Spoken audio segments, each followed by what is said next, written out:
नमस्कार, खबरों के इस बुलेटिन में तुहाडा स्वागत है। मैं हाँ तनु पहले एक नज़र चाहुंदी खबरों ते। प्रधानमंत्री नरेंद्र मोदी ने एनसीसी के कैडेटां की बहादुरी की शलाघा की। कोरोना काल दौरान नौजवान कैडेटां वालों निभाई गई भूमिका नूं अहम दस्सिया।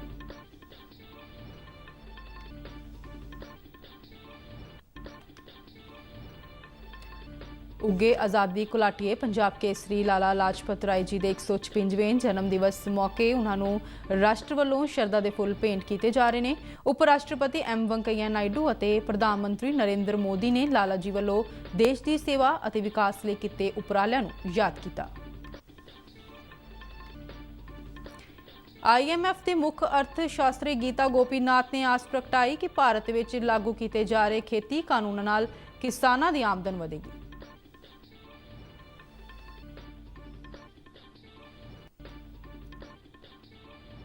केंद्रीय मंत्री प्रकाश जावड़ेकर ने दोष लगाया कि कांग्रेस ने दिल्ली में ट्रैक्टर रैली दौरान हिंसा भड़काउण दा काम किया।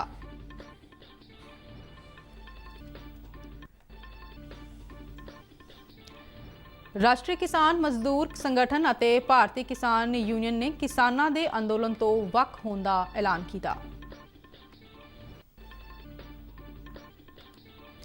दिल्ली पुलिस वालों ट्रैक्टर रैली दौरान नियमां ते शर्तां की उलंघना के दोष तहत 20 किसान नेतावां नूं लुकआउट नोटिस दिता गया। 3 दिनों दौरान जवाब दखल करने की हदायत। ते हुण खबरां विस्तार नाल। प्रधानमंत्री नरेंद्र मोदी ने नवी दिल्ली के करियप्पा मैदान में होए एनसीसी की रैली में हिस्सा लिया। इस मौके बोलदियां प्रधानमंत्री ने एनसीसी के कैडेटां की बहादुरी की शलाघा करदियां कोरोना काल दौरान नौजवान एनसीसी कैडेटां वालों निभाई गई भूमिका की भी शलाघा की। मजबूत होती जा रही है और जब मैं आपके प्रयास देखता हूं तो मुझे बहुत खुशी मिलती है।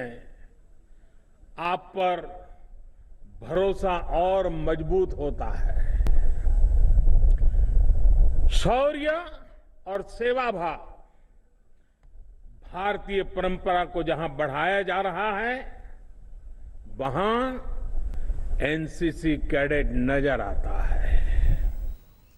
इस तो पहला देश भर के 17 डायरैक्टोरेट तो आए 500 तो वध कैडेटां ने प्रधानमंत्री नूं गार्ड ऑफ ऑनर दिता। इस मौके एनसीसी कैडेटां वालों माइक्रोलाइट फ्लाइंग हवा विच पैरा सेलिंग राहीं भी प्रधानमंत्री नूं सलामी दी गई। माननीय प्रधानमंत्री जो स्वयं एक एनसीसी कैडेट के रूप में देश की सेवा कर चुके हैं, युवा वर्ग के लिए सदैव एक प्रेरणा रहे हैं।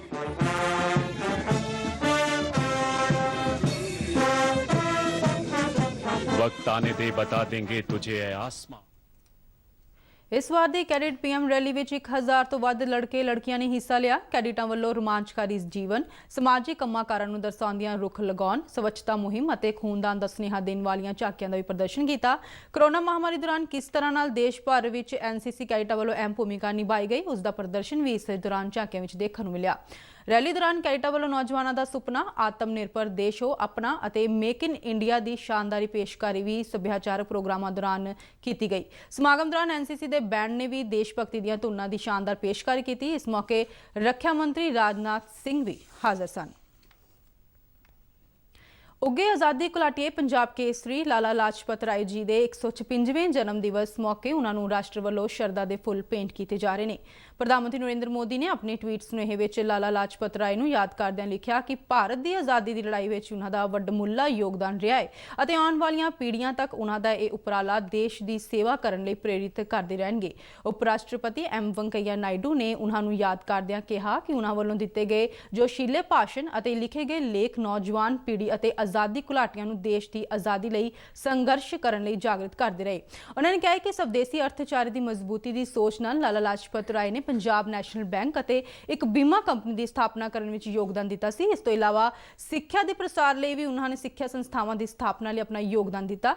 साइमन कमीशन खिलाफ लाला जी वालों किए शांतमय विरोध ने लोगों को देश की आज़ादी के घोल लई नवां राह दिखाया। ਕੌਮਾਂਤਰੀ ਮੁਦਰਾ ਫੰਡ ਦੀ ਮੁੱਖ ਅਰਥ ਸ਼ਾਸਤਰੀ ਗੀਤਾ ਗੋਪੀਨਾਥ ਨੇ ਆਸ ਪ੍ਰਗਟਾਈ ਹੈ ਕਿ ਭਾਰਤ ਵਿੱਚ ਲਾਗੂ ਕੀਤੇ ਜਾ ਰਹੇ ਨਵੇਂ ਖੇਤੀ ਕਾਨੂੰਨਾਂ ਨਾਲ ਕਿਸਾਨਾਂ ਦੀ ਆਮਦਨ ਵਧਣ ਦੀ ਸੰਭਾਵਨਾ ਹੈ। ਉਹਨਾਂ ਕਮਜ਼ੋਰ ਕਾਸ਼ਤਕਾਰਾਂ ਲਈ ਸਮਾਜਿਕ ਸੁਰੱਖਿਆ ਮੁਹੱਈਆ ਕਰਵਾਉਣ ਦੀ ਲੋੜ ਤੇ ਜ਼ੋਰ ਦਿੱਤਾ। ਕੌਮਾਂਤਰੀ ਮਾਲੀ ਸੰਸਥਾ ਵੱਲੋਂ ਦੁਨੀਆ ਭਰ ਦੇ ਦੇਸ਼ਾਂ ਵੱਲੋਂ ਆਪੋ ਆਪਣੇ ਅਰਥਚਾਰੇ ਦੇ ਵਿਕਾਸ ਲਈ ਕੀਤੇ ਜਾ ਰਹੇ ਉਪਰਾਲਿਆਂ ਦੀ ਨਜ਼ਰਸਾਨੀ ਕੀਤੀ ਜਾਂਦੀ ਹੈ। ਗੀਤਾ ਗੋਪੀਨਾਥ ਦਾ ਮੰਨਣਾ ਹੈ ਕਿ ਇਨ੍ਹਾਂ ਨਵੇਂ ਖੇਤੀ ਬਿੱਲਾਂ ਨਾਲ ਕਿਸਾਨਾਂ ਨੂੰ ਮੰਡੀਕਰਨ ਲਈ ਨਵੇਂ ਬਾਜ਼ਾਰ ਮਿਲਣਗੇ ਅਤੇ ਉਹ ਆਪਣੇ ਉਤਪਾਦ ਬਿਨਾਂ ਕਿਸੇ ਟੈਕਸ ਦੇ ਭੁਗਤਾਨ ਤੋਂ ਮੰਡੀਆਂ ਸਮੇਤ ਕਈ ਹੋਰਨਾਂ ਅਦਾਰਿਆਂ ਵਿੱਚ ਵੇਚ ਸਕਣਗੇ। ਕੇਂਦਰੀ ਸੂਚਨਾ ਤੇ ਪ੍ਰਸਾਰਣ ਮੰਤਰੀ ਪ੍ਰਕਾਸ਼ ਜਾਵੜੇਕਰ ਨੇ IMF ਦੀ ਮੁੱਖ ਅਰਥ ਸ਼ਾਸਤਰੀ ਦੇ ਬਿਆਨ ਦਾ ਹਵਾਲਾ ਦਿੰਦਿਆਂ ਕਿਸਾਨਾਂ ਨੂੰ ਵਿਸ਼ੇਸ਼ ਤੌਰ ਤੇ ਪੰਜਾਬ ਦੇ ਕਿਸਾਨਾਂ ਨੂੰ ਅਪੀਲ ਕੀਤੀ ਹੈ ਕਿ ਉਹ ਚੁਣੀ ਹੋਈ ਸਰਕਾਰ ਅਤੇ ਪ੍ਰਧਾਨ ਮੰਤਰੀ ਤੇ ਭਰੋਸਾ ਰੱਖਣ। ਉਹਨਾਂ ਕਿਸਾਨਾਂ ਨੂੰ ਭੜਕਾਊ ਅੰਸਰਾਂ ਤੋਂ ਬਚਦੇ ਹੋਏ ਦੇਸ਼ ਦੇ ਵਿਕਾਸ ਵਿੱਚ ਆਪਣਾ ਯੋਗਦਾਨ ਦੇਣ ਦਾ ਵੀ ਸੱਦਾ ਦਿੱਤਾ। ਬੀਜੇਪੀ ਦੇ ਸੀਨੀਅਰ ਆਗੂ ਤੇ ਕੇਂਦਰੀ ਮੰਤਰੀ ਪ੍ਰਕਾਸ਼ ਜਾਵੜੇਕਰ ਨੇ ਦੋਸ਼ ਲਗਾਇਆ ਹੈ ਕਿ ਕਾਂਗਰਸ ਨੇ ਦਿੱਲੀ ਵਿੱਚ ਟਰੈਕਟਰ ਰੈਲੀ ਦੌਰਾਨ ਹਿੰਸਾ ਭੜਕਾਉਣ ਦਾ ਕੰਮ ਕੀਤਾ ਹੈ।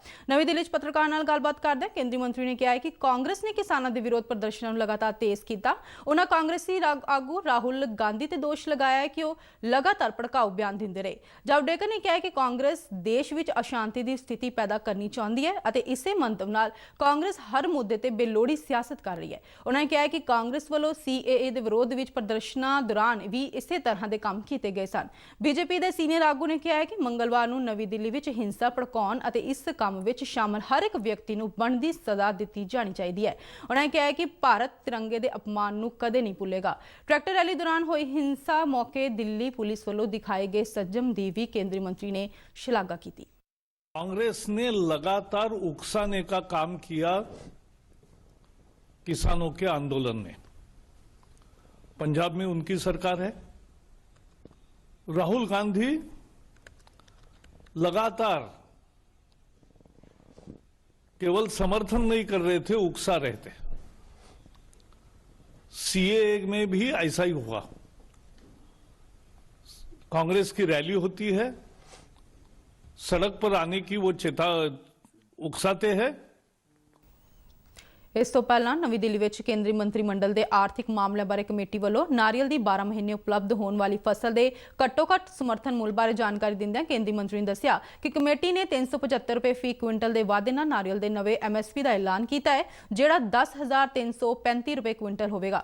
ਉਹਨਾਂ ਨੇ ਦੱਸਿਆ ਕਿ ਇਸ ਫੈਸਲੇ ਨਾਲ ਨਾਰੀਅਲ ਦੀ ਖੇਤੀ ਕਰਨ ਵਾਲੇ ਲੱਖਾਂ ਕਿਸਾਨਾਂ, ਵਿਸ਼ੇਸ਼ ਤੌਰ ਤੇ 12 ਤਟੀ ਸੂਬਿਆਂ ਦੇ ਕਿਸਾਨਾਂ ਨੂੰ ਫਾਇਦਾ ਹੋਵੇਗਾ।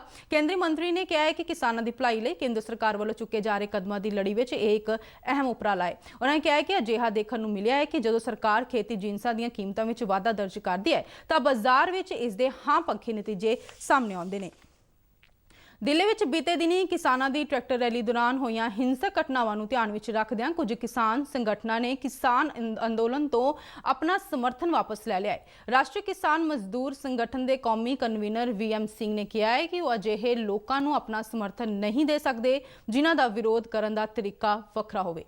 आए थे कि देश को अपने आप को 26 जनवरी को सबको बदनाम करने का काम हमने किया, इसलिए हम नहीं आए थे यहाँ पर। हम आए हैं केवल और केवल अपने जब वापस जाए धान का पूरा रेट मिले, गन्ने का पूरा रेट मिले, हमारा ब्याज मिले और हम पे एक भी केस ना लगे घर जाने के बाद। ਦੂਜੇ ਪਾਸੇ ਭਾਰਤੀ ਕਿਸਾਨ ਯੂਨੀਅਨ ਦੇ ਪ੍ਰਧਾਨ ਠਾਕੁਰ ਭਾਨੂ ਪ੍ਰਤਾਪ ਸਿੰਘ ਨੇ ਕਿਹਾ ਹੈ ਕਿ ਮੰਗਲਵਾਰ ਨੂੰ ਦਿੱਲੀ ਵਿੱਚ ਵਾਪਰੀਆਂ ਘਟਨਾਵਾਂ ਨੇ ਉਹਨਾਂ ਨੂੰ ਠੇਸ ਪਹੁੰਚਾਈ ਹੈ, ਜਿਸ ਦੇ ਚੱਲਦਿਆਂ ਉਹਨਾਂ ਦੇ ਸੰਗਠਨ ਨੇ ਇਸ ਅੰਦੋਲਨ ਤੋਂ ਵੱਖਰੇ ਹੋਣ ਦਾ ਫੈਸਲਾ ਲਿਆ ਹੈ। इतना दुखी हूं और इतना शर्मसार हूं कि अब मेरा मन चिल्ला बॉर्डर से इस समय काल और परिस्थिति के अनुसार मैं आज घोषणा करता हूं कि अपने भारतीय किसान भानु की जो संगठन का यहाँ धरना चल रहा था लगभग 58 दिनों से, उसको खत्म करता हूं। ਦਿੱਲੀ ਦੇ ਪੁਲਿਸ ਕਮਿਸ਼ਨਰ SN ਸ਼੍ਰੀਵਾਸਤਵ ਨੇ ਕਿਹਾ ਹੈ ਕਿ ਟਰੈਕਟਰ ਰੈਲੀ ਦੌਰਾਨ ਹਿੰਸਾ ਦੇ ਕਿਸੇ ਵੀ ਦੋਸ਼ੀ ਨੂੰ ਬਖਸ਼ਿਆ ਨਹੀਂ ਜਾਵੇਗਾ। ਕਿਸਾਨ ਸੰਗਠਨਾਂ ਦੇ ਨਿਯਮਾਂ ਅਤੇ ਸ਼ਰਤਾਂ ਦੀ ਉਲੰਘਣਾ ਦਾ ਦੋਸ਼ ਲਗਾਉਂਦਿਆਂ ਵੀ ਉੱਗੇ ਕਿਸਾਨ ਨੇਤਾਵਾਂ ਨੂੰ ਲੁੱਕ ਆਊਟ ਨੋਟਿਸ ਜਾਰੀ ਕੀਤਾ ਗਿਆ ਹੈ ਅਤੇ ਅਗਲੇ 3 ਦਿਨਾਂ ਦੌਰਾਨ ਆਪਣੇ ਜਵਾਬ ਦਖਲ ਕਰਨ ਲਈ ਕਿਹਾ ਗਿਆ ਹੈ। ਮੰਗਲਵਾਰ ਨੂੰ ਰਾਜਧਾਨੀ ਦਿੱਲੀ ਦੇ ਵੱਖੋ-ਵੱਖਰੇ ਇਲਾਕਿਆਂ ਵਿੱਚ ਹੋਈ ਹਿੰਸਾ ਦੌਰਾਨ 394 ਪੁਲਿਸ ਮੁਲਾਜ਼ਮ ਜ਼ਖਮੀ ਹੋਏ ਸਨ, ਜਿਨ੍ਹਾਂ ਵਿੱਚੋਂ ਕੁਝ ਇੱਕ ਨੂੰ ਆਈਸੀਯੂ ਵਿੱਚ ਵੀ ਰੱਖਿਆ ਗਿਆ ਹੈ। ਪੁਲਿਸ ਵੱਲੋਂ ਹੁਣ ਤੱਕ 25 ਤੋਂ ਵੱਧ ਅਪਰਾਧਿਕ ਕੇਸ ਦਰਜ ਕੀਤੇ ਗਏ ਨੇ। ਦਿੱਲੀ ਪੁਲਿਸ ਕਮਿਸ਼ਨਰ ਨੇ ਦੱਸਿਆ ਹੈ ਕਿ ਦੋਸ਼ੀਆਂ ਦੀ ਪਛਾਣ ਕਰਨ ਲਈ ਚਿਹਰੇ ਦੀ ਪਛਾਣ ਕਰਨ ਲਈ ਪ੍ਰਣਾਲੀ ਦੀ ਵਰਤੋਂ ਕੀਤੀ ਜਾ ਰਹੀ ਹੈ। ਇਸ ਤੋਂ ਇਲਾਵਾ ਸੀਸੀਟੀਵੀ ਅਤੇ ਵੀਡੀਓ ਫੁਟੇਜ ਦੀ ਵੀ ਮਦਦ ਲਈ ਜਾ ਰਹੀ ਹੈ। ਕਮਿਸ਼ਨਰ ਨੇ ਦੱਸਿਆ ਕਿ ਕਿਸਾਨ ਨੇਤਾਵਾਂ ਨੂੰ ਰੈਲੀ ਮੁਲਤਵੀ ਕਰਨ ਲਈ ਲਗਾਤਾਰ ਪ੍ਰੇਰਿਤ ਕੀਤਾ ਗਿਆ ਸੀ। ਇਸ ਮੰਤਵ ਲਈ 5 ਗੇੜ ਦੀ ਗੱਲਬਾਤ ਹੋਈ, ਜਿਸ ਮਗਰੋਂ ਰੈਲੀ ਲਈ ਕੁਝ ਨਿਯਮਾਂ ਅਤੇ ਸ਼ਰਤਾਂ ਬਾਰੇ ਸਹਿਮਤੀ ਅਤੇ ਲਿਖਤੀ ਭਰੋਸੇ ਤੋਂ ਬਾਅਦ ਹੀ ਆਗਿਆ ਦਿੱਤੀ ਗਈ ਸੀ। ਪਰ ਕਿਸਾਨ ਸੰਗਠਨਾਂ ਨੇ ਆਪਣਾ ਵਾਅਦਾ ਤੋੜ ਦਿੱਤਾ। ਉਹਨਾਂ ਨੇ ਦੋਸ਼ ਲਗਾਇਆ ਕਿ ਕੁਝ ਕਿਸਾਨ ਆਗੂਆਂ ਨੇ ਭੜਕਾਊ ਭਾਸ਼ਣ ਦੇ ਕੇ ਹਿੰਸਾ ਨੂੰ ਭੜਕਾ ਦਿੱਤਾ। ਹਿੰਸਾ ਦੌਰਾਨ 428 ਬੈਰੀਗੇਡਸ, 30 ਪੁਲਿਸ ਦੀਆਂ ਗੱਡੀਆਂ, 6 ਕੰਟੇਨਰ, 4 ਐਕਸ-ਰੇ ਮਸ਼ੀਨਾਂ, 8 ਬਿਜਲੀ ਦੇ ਖੰਭੇ ਅਤੇ ਹੋਰ ਜਾਇਦਾਦਾਂ ਨੂੰ ਨੁਕਸਾਨ ਪਹੁੰਚਾਇਆ ਗਿਆ ਹੈ। ਇਸ ਦੇ ਨਾਲ ਹੀ ਖਬਰਾਂ ਦਾ ਬੁਲੇਟਿਨ ਖਤਮ ਹੁੰਦਾ ਹੈ। ਆਗਿਆ ਦਿਓ, ਨਮਸਕਾਰ।